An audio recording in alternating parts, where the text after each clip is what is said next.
I stared out the window at the lively scene outside, my family's annual barbecue. Kids chased each other around the yard, laughing and screaming, while adults clustered in groups, talking animatedly. I was supposed to be out there, mingling, enjoying myself. Instead, I felt a heaviness, an invisible chain holding me back. "Hey, Eve, you good?" My cousin Jess called from the doorway, her face scrunched with concern. "Yeah, just thinking," I replied, forcing a smile. Jess raised an eyebrow, but didn't push it. Inside, I felt every bit of my 32 years. Years spent battling my weight and self-esteem. I had always been the quiet girl, overweight but gifted in writing. I didn't fit in with the cheerleaders or the drama club. Back then, I dissolved into my stories where the heroines were always confident and beautiful, unlike the girl I saw in the mirror. Adam and I had been the talk of the town when we married. He was charming, handsome, and outgoing, everything I wasn't. People said we balanced each other out, but in reality he was just manipulative. Yet I held on, believing marriage was forever. Jess's voice snapped me back. "Come out when you're ready," she said softly before leaving. Minutes ticked by as I listened to the hum of happy conversations from outside. Finally, I sighed, squaring my shoulders. Enough hiding. As I walked out, I saw Jess entertaining the family with one of her jokes. I caught sight of Adam across the yard. Even from here, I could see the disinterest on his face, a stark contrast to his usual charm.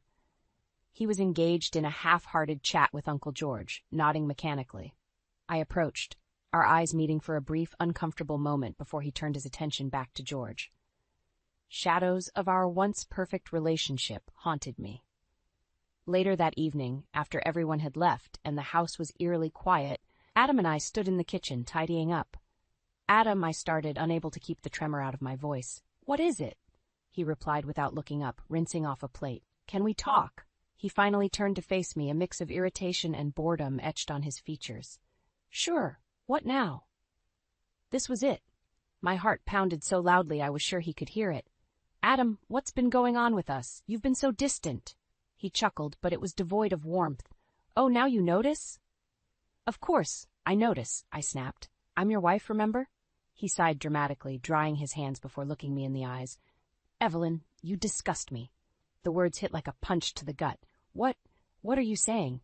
I'm done with this charade. There's someone else, someone worth my time, my effort. I'm leaving." He dropped the dish towel on the counter, the finality in his voice slicing through me. I stared at him, unable to form words. Memories of our life together flashed in my mind. Our wedding day, the night spent dreaming about our future, the promises. "Raise our child alone if you must," he added, his voice filled with disdain. "But I'm done." With that, he walked away, the echo of the door closing behind him reverberating through the hollow silence of the house. Tears welled up, but amidst the betrayal, a steely resolve began to form. I never imagined betrayal from the man I once called my husband. Why did it come to this? Reeling from the shock, I realized I could either wallow in despair or rise above. I clenched my fists. For me and my unborn child, I chose to rise. Back then, it had seemed perfect, almost idyllic. Adam was everything I thought I wanted. He was charismatic and flattering, especially in those early days. I could hardly believe it when he started showing interest in me. We met in a coffee shop where I spent afternoons writing. He was a regular, always with a kind word and a smile. One day, he just sat down across from me. "Mind if I join you?" I looked up from my laptop, surprised. "Oh, sure. I've noticed you here a lot. What are you working on?" "Evelyn, right?" he added before I could respond. My cheeks flushed. "Yes, Evelyn, and you are?" "Adam," he extended his hand, his eyes twinkling. "So, Evelyn, what's this masterpiece you're crafting?" "It's just a story," I muttered, feeling embarrassed. We talked for hours that day. He seemed genuinely interested in everything I said. For the first time in my life, I felt seen. And then his courtship began. Attentive, generous, and seemingly perfect. At our wedding, he held my hands and gazed into my eyes. "I promise to love and cherish you forever," he had said. I believed him. But the cracks were visible even then. They started small, like a tiny tear in fabric. I noticed his tendency to belittle small accomplishments. "You wrote another story today? That's cute, Eve, but when are you going to write something that matters?" His words stung, but I brushed them off. I was desperate to hold on to the dream. As the years passed, his charm turned sour. I remember one dinner party vividly. I had worked hard to prepare everything perfectly, eager to impress his colleagues. "Is the meat undercooked, or is it just me?" he teased in front of everyone. Laughter echoed around the table, but inside I crumbled. One night, about a year into our marriage, I confronted him. "Adam, why do you keep belittling me in front of others?" His eyes narrowed, and a cruel smile played at his lips. "Oh, come on, Evelyn. Stop being so sensitive. It's just a joke." "But it hurts," I insisted. He sighed, exasperated. "Fine, I'll try to be nicer. Happy now?" I nodded, but I knew deep down it wasn't over. Things took a darker turn when Melanie entered our lives. She was Adam's childhood friend, and her arrival was anything but subtle. She'd show up unannounced, a bottle of wine in hand, laughing too loudly, her eyes lingering on Adam a little too long. One evening, Melanie was over again. They were chatting in the living room while I busied myself in the kitchen. I could hear their laughter, and it made my skin crawl. After she left, I turned to Adam. "Why is Melanie here all the time?" He rolled his eyes. "She's my friend, Eve. Don't be so paranoid. Or are you just jealous?" "Jealous? No, but it's odd," I stated, folding my arms. "Believe what you want," he said dismissively. That's when I started seeing the full picture. Adam's attentiveness, his charm, it was all a charade. But now he had slipped, revealing the manipulative man he truly was. The final blow came one night when I overheard their whispered conversation. Hidden behind the door, my heart pounded in my chest as I listened. "She doesn't suspect a thing." Adam's voice was low and conspiratorial. "We'll be rid of her soon, Adam," Melanie replied, her tone sickeningly sweet. I burst in, unable to hold back. "What are you planning?" Adam's expression turned cold. "Oh, Evelyn, you really should learn when to keep quiet." The mask was off. He no longer hid his disdain. In that moment, standing in our living room, I realized the magnitude of his betrayal. He had never believed in me, never loved me. It was all a lie. And now I knew it was up to me to find the strength to face what was coming next. I stared at Melanie as she made herself comfortable on my couch. It was another unannounced visit. She fluttered around my living room, her energy filling the space like an unwelcome storm. I couldn't shake the feeling of dread that accompanied her presence. "So, Evelyn," Melanie began, her voice dripping with false sweetness, "how are things going with the baby? I hope Adam's helping out more." I forced a smile. "Things are fine, Melanie. Thanks for asking." Adam strolled in just then, a broad grin plastered on his face. "Hey, Mel. Great to see you again." I watched as they exchanged a look that made my stomach churn. My discomfort grew with each passing second. "Adam, can I talk to you in the kitchen for a moment?" I said, trying to keep my voice steady. He sighed but followed me. As soon as we were out of Melanie's earshot, I confronted him.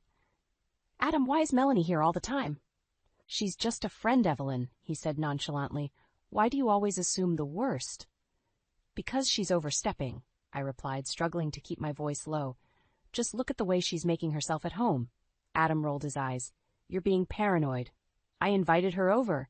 It's no big deal." "No big deal?" I echoed, feeling a surge of anger. "This is my home too, Adam." "Whatever, Evelyn." "Get over it," he said dismissively before walking back to the living room, leaving me standing alone, heart pounding with frustration.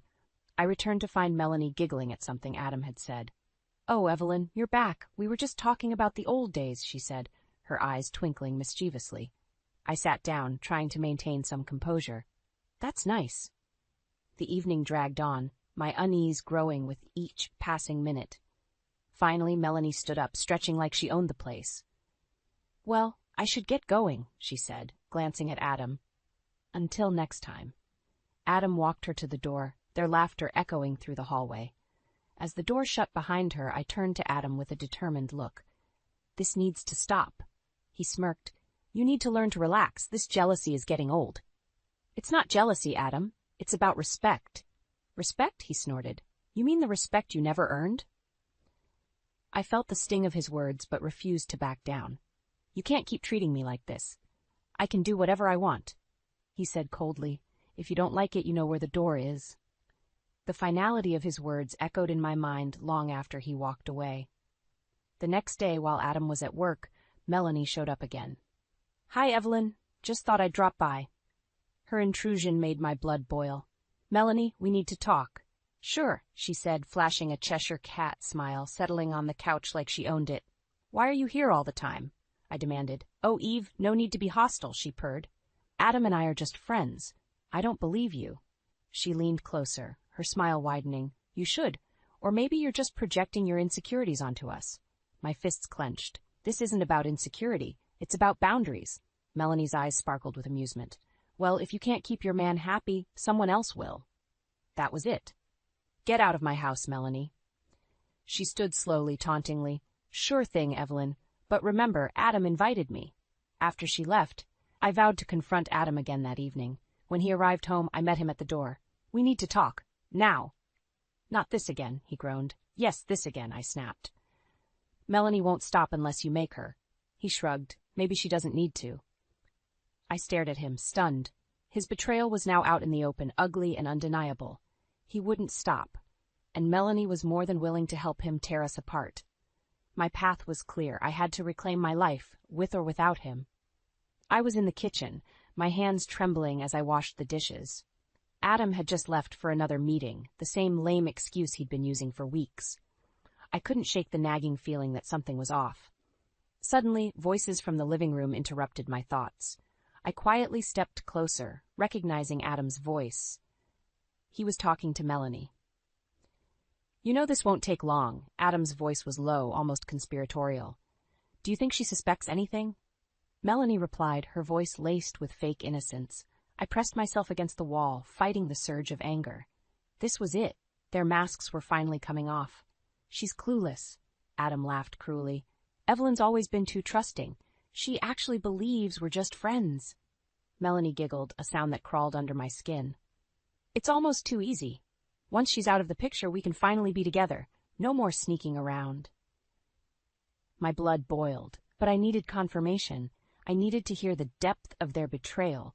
I took a deep breath and stepped into the living room. Is that so? My voice cut through their conversation like a blade. Adam's head snapped around, eyes wide with shock. Evelyn, what are you doing? What am I doing? I echoed, stepping closer. What are you doing? Melanie's smirk faltered, but she quickly composed herself. Evelyn, you don't understand. Oh, I understand perfectly, I spat. I heard everything. Adam's face transformed into a cold mask. So what, Evelyn? You think you can stop this? You think you can stop us? You're a fool if you think you can just walk away unscathed, I warned. Adam laughed, a harsh, grating sound. You're pathetic. Always were, always will be. You're nothing without me. I felt a mixture of anger and relief. This was the end of the facade. I'm done being your stepping stone, Adam. I'm done being treated like I don't matter. You can't leave, he said, his tone menacing. You're pregnant. Who do you think will want you now? Anyone would treat me better than you, I said, my voice steady. Melanie interjected, her tone laced with venom.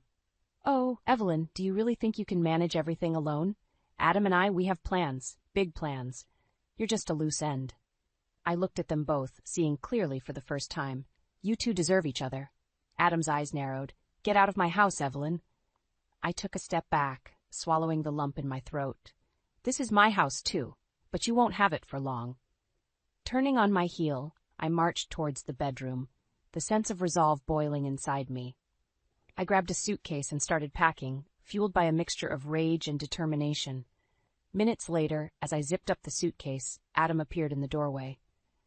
You're really going to do this? Yes. I'm done, I replied, meeting his gaze head-on. He snorted. You'll come crawling back. Mark my words. Without another word, I pushed past him, dragging the suitcase towards the front door. I could hear Melanie's giggle echoing through the house, but I ignored it. My heart ached, but my spirit was unyielding. As I stepped outside, the cool evening air hit my face, providing a strange sense of freedom. I was leaving behind a toxic chapter of my life, ready to write a new one where I and my unborn child mattered. Adam and Melanie might think they'd won, but this was just the beginning. With one last look at the house that held so many broken promises, I vowed to reclaim my life, no matter what it took. They had no idea the strength I was capable of. I stood outside Marcus's apartment, clutching my suitcase with a mixture of relief and uncertainty. When I called Marcus, my old friend from college, and told him I needed a place to stay, he didn't hesitate. The door swung open, and there he stood, looking just as I remembered him, with a warm smile and kind eyes. Evelyn, he said, his voice soft but reassuring. Marcus, thank you for this, I managed, my voice breaking slightly. Come in, he said, taking the suitcase from me. You don't need to thank me. It's the least I can do. As I stepped inside, the familiar scent of his apartment enveloped me. Marcus guided me to the living room, and I sank into the plush couch, feeling the weight of the recent events crashing down on me. So Adam finally showed his true colors, huh? Marcus asked, sitting across from me, his expression serious yet comforting. Yes, and it's worse than I imagined, I sighed. He's with Melanie, and they plan to get rid of me. Marcus clenched his jaw. You deserve so much better, Evelyn. Don't let them break you. I nodded, feeling a spark of determination. I won't. The next morning, I woke up early, ready to take the first step towards reclaiming my life. Marcus had already left for work, but he left a note on the kitchen table. Eve, remember you're stronger than you think. Call me if you need anything. Marcus. I smiled weakly at his words of encouragement. I had a busy day ahead. First stop, securing legal help. At the law office, I met with Rachel Sanders, a fierce and seasoned attorney. Her no-nonsense attitude and sharp intellect immediately put me at ease. Evelyn, I've reviewed your case, Rachel said, closing the file she'd been studying. We have a solid ground for divorce and custody. Adam's behavior is both deplorable and documented enough to swing this in your favor. And Melanie? I asked, unable to keep the bitterness out of my voice. Rachel smirked slightly. We'll make sure she's seen for what she truly is. This will be a fight, but we can win. I left the office feeling a cautious optimism. Rachel's confidence was infectious. On the way home, I dialed my mother's number, something I hadn't done in ages. Mom, it's me, I said when she picked up. Evelyn, I've been so worried. Where are you? Her voice was filled with concern. I'm okay, I reassured her. I left Adam. Things were really bad. Oh, honey, she sighed. I never liked that man. You're doing the right thing. After hanging up, I felt a strange lightness. Slowly but surely, I was taking control. When Marcus came home, he found me at the kitchen table, papers spread out in front of me, rental listings, budget plans, all the first steps towards independence. Looks like someone's on a mission, he said, setting down his briefcase. I am, I said, meeting his gaze firmly. I'm getting my life back. Over the next few weeks, Marcus was a constant support, helping me find a new place, driving me to appointments, and just being there to listen when the weight of it all became too heavy. One night, we sat on his couch, a pizza box between us. You're incredible, Eve. After everything, you're not just surviving, you're fighting back, Marcus said, his admiration clear. Thanks to you, I replied, a warmth spreading through me. You've always had this strength, you know. It just took a jerk like Adam to bring it out, he said, his tone half joking but entirely sincere. In that moment, I realized something profound. I was shedding my old self, the one who felt small and insignificant. I was becoming someone stronger, driven not just by survival, but by the fierce need to protect my future. Adam and Melanie thought they could break me, but they were wrong. This was just the beginning of my new life, and I wouldn't stop until I had everything I deserved. I was combing through some of Adam's old files when something caught my eye.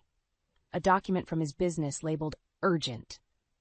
Curiosity piqued. I pulled it out and started reading. My heart raced as I realized what I was holding, evidence of financial trouble. That night, I met with Marcus. We spread the documents across the kitchen table, piecing together the puzzle. Adam's business is tanking, I said, astonished. Marcus nodded, scrutinizing a particularly damning report, and it looks like they've been hiding it well. Almost too well. What do you mean? I asked. He leaned back, fingers steepled under his chin. I think there's more to this. Look at these payments. They're shelling out a lot more than they should be. Fraud? I whispered, almost afraid to hope. Marcus nodded, eyes glinting. Could be. We need to dig deeper. If we can prove this, it could turn the divorce and custody case in your favor. Determined, we spent the next few days going over Adam's finances.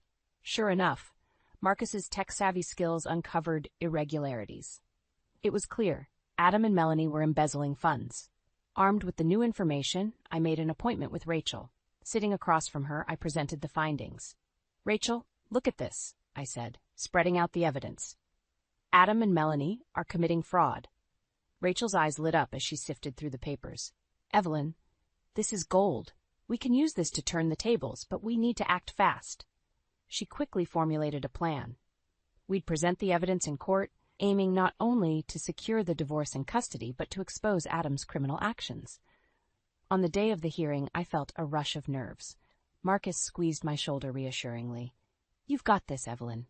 We entered the courtroom, and the sight of Adam and Melanie sitting confidently on their side made my blood boil. They had no idea what was coming. The judge, a stern woman named Judge Mary Stein, took her seat. "This is the case of Carter versus Carter. Are both parties present?" "Yes, Your Honor," Rachel said confidently, as Adam's lawyer echoed the same. Rachel took center stage. "Your Honor, we have irrefutable evidence that Mr. Carter and Ms. Jones have been committing financial fraud." Adam's smug expression faltered. Melanie's eyes widened. "What is this?"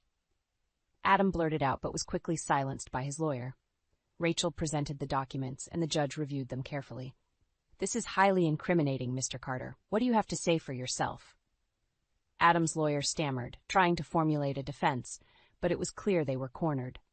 Rachel didn't let up. "Your Honor, not only does this prove Mr. Carter's unethical behavior, but it also demonstrates why my client deserves full custody and a favorable divorce settlement." Adam finally spoke, his voice desperate. "Evelyn, this isn't what you think." "Save it, Adam," I cut him off, my voice steady. "You only care about yourself. This is about our child's future." The judge glanced between us, then back at the papers. After a tense pause, she spoke. "Given this new evidence, I'm ruling in favor of the plaintiff. Mrs. Carter will receive significant alimony, full custody of the child, and Mr. Carter is to face legal consequences for his fraudulent activities." A wave of relief washed over me. Adam's face was a mask of shock and rage. Melanie looked ready to bolt.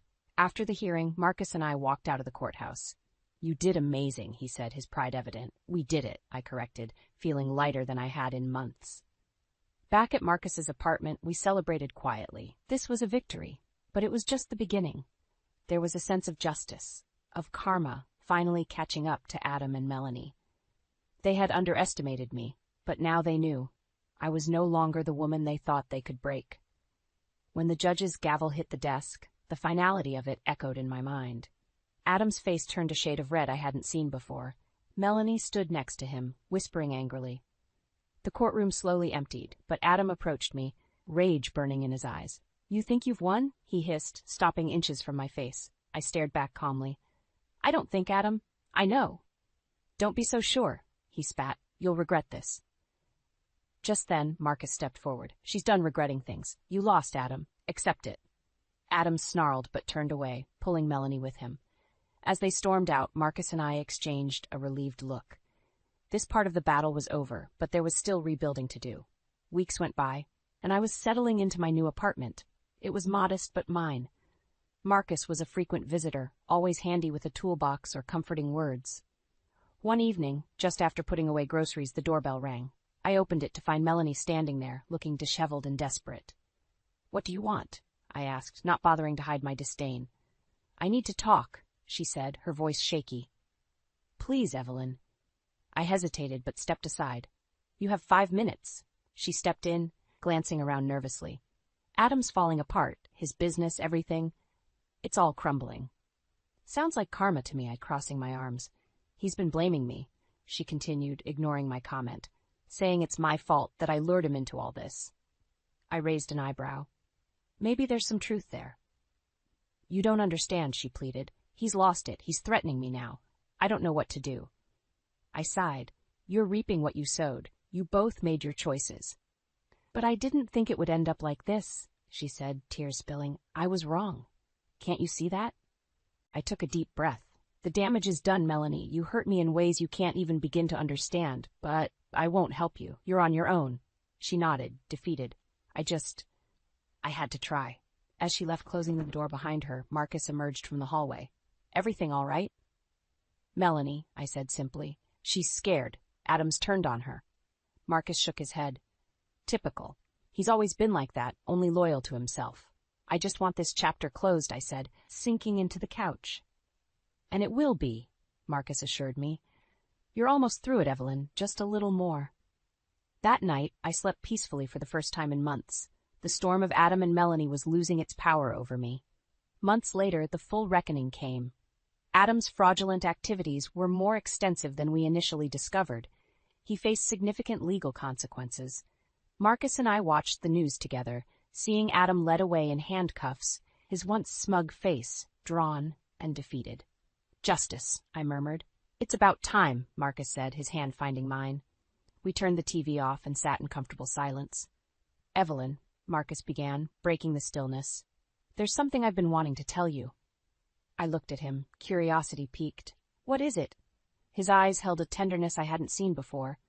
"I care about you, more than I've let on. I've been falling for you all over again, watching you rise from all this." I was silent for a moment, absorbing his words. "Marcus, you've been my rock. I can't imagine getting through this without you." He squeezed my hand gently. "You don't have to imagine it. I'm here, and I'm not going anywhere." In that moment, I realized the future held more than just survival. It held hope and possibly love. Adam had not just underestimated my strength, he had underestimated what was possible for my future. We stayed like that, hand in hand, every demon from the past slowly losing its grip. I knew the road ahead would still have challenges, but I wasn't walking it alone. And for the first time, that thought didn't scare me. It empowered me. I looked down at my newborn daughter's tiny, perfect face, feeling an overwhelming sense of love and protection. The hospital room was quiet, filled with the soft beeping of monitors and the gentle hum of machines. Marcus sat beside me, his eyes brimming with joy. "She's beautiful, Evelyn," he said, his voice filled with awe. "She is, isn't she?" I replied, tears of happiness pooling in my eyes. He reached out and gently touched her little hand. "What are you going to name her?" I had thought long and hard about this. Her name needed to signify strength and a new beginning. "Grace," I said softly. "Gracie, for short." Marcus smiled. "Gracie, I love it." Days later, we brought Gracie home to my new apartment, a place that now felt warm and filled with promise. The lightness in my heart contrasted sharply with the dark days I'd left behind. Marcus came over often, and his presence felt like comfort, like security.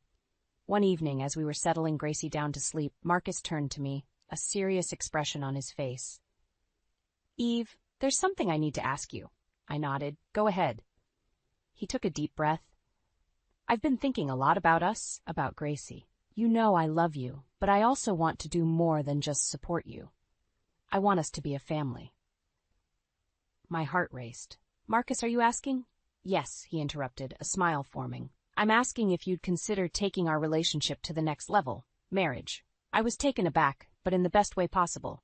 "Marcus, I don't know what to say." "Say you'll think about it?" he asked, his eyes hopeful. I nodded. "Yes, of course, but know that I care about you deeply." Life gradually found a rhythm. I managed to secure alimony and full custody, thanks to Rachel's expertise. Adam's disgrace had become public, and he was serving time for fraud. I kept tabs on him only because it was necessary for Gracie's legal future, but otherwise he was a closed chapter. One evening, as Marcus and I were sharing a quiet dinner while Gracie slept, he brought up a topic I hadn't expected. "Evelyn, have you thought about writing again?" Truth be told, I hadn't allowed myself that luxury for a while. "I've been preoccupied." "Understandable," Marcus said. "But you're an amazing writer. You could tell your story. It might help others in similar situations." His words planted a seed, and the idea started to take root. The more I thought about it, the more it made sense. My journey, fraught with betrayal, pain, and ultimately triumph, could be a beacon for someone else navigating similar darkness. With Marcus's encouragement, I dusted off my laptop and started drafting. Late nights and moments snatched during Gracie's naps became my writing time. The words flowed, each sentence a cathartic release. Soon enough, my manuscript was complete. Marcus's tech connections helped me find a publisher. Months later, my book was on shelves, and the positive feedback was overwhelming. Messages from readers poured in, thanking me for sharing my story and giving them hope. One evening, after putting Gracie to bed, I sat with Marcus, watching the sunset from my apartment window. "You were right," I said, my voice soft. "Writing the book was the best thing I could have done." He smiled, his arm wrapping around my shoulders. "I never doubted you for a second." As the sun dipped below the horizon, casting a golden hue across the room, I realized something profound. Life would never be free of challenges, but it was also full of unexpected beauty and opportunities for redemption. I looked at Marcus, the man who had stood by me through the storm, and felt a sense of peace. The past had tried to break me, but it had only succeeded in making me stronger. In that quiet moment, watching the sun set on one chapter of my life and rise on another, I knew I had finally found something I never thought possible: true happiness. And this time, I wasn't letting go.